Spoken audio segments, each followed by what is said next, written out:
retrouve comme chaque semaine Chen Feder, vous êtes porte-parole de l'ambassade d'Israël. Bonjour. Bonjour Eva.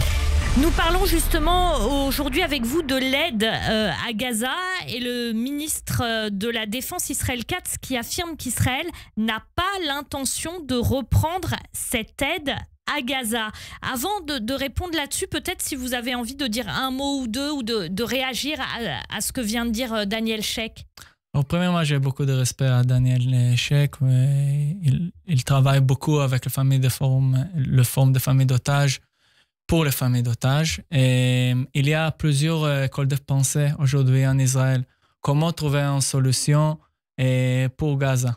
Et la question est toujours comment trouver un accord avec les monstres qui sont le Hamas.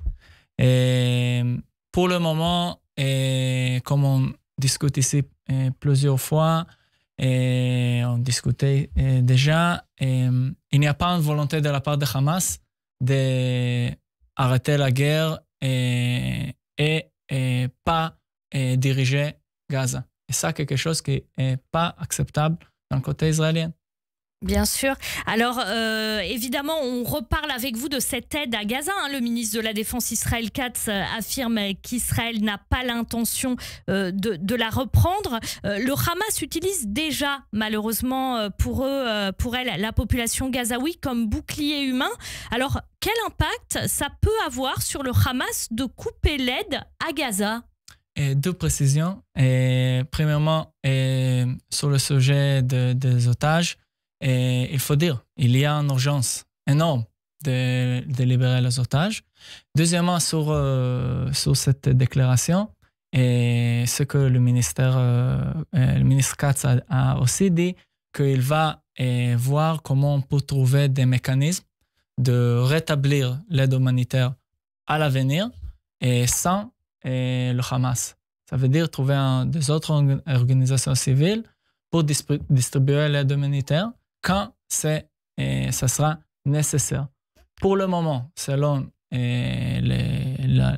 l'information qu'on a comme État d'Israël, il n'y a pas une crise humanitaire à Gaza qui nécessite l'aide humanitaire quotidienne.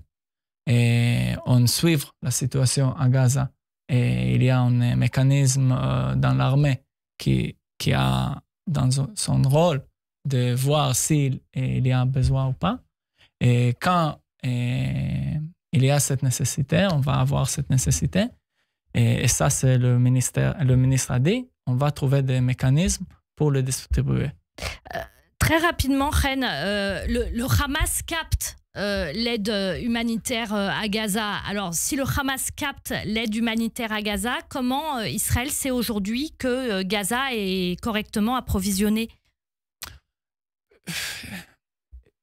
S'il y a des autres camions d'aide humanitaire, on sait que Hamas va voler cette aide humanitaire. Pour le moment, on sait aussi que dans le marché à Gaza, il y a la nourriture, et il y a l'eau, il y a l'électricité pour les nécessités. Et en même temps, c'est une guerre. C'est une guerre dans laquelle le Hamas utilise la population, l'aide humanitaire pour eux-mêmes. Et c'est une situation extrêmement compliquée. Merci beaucoup, Chen Feder, porte-parole de l'ambassade d'Israël. Merci d'être avec nous comme chaque semaine dans le Grand Journal. À la semaine prochaine. Merci. Merci Eva.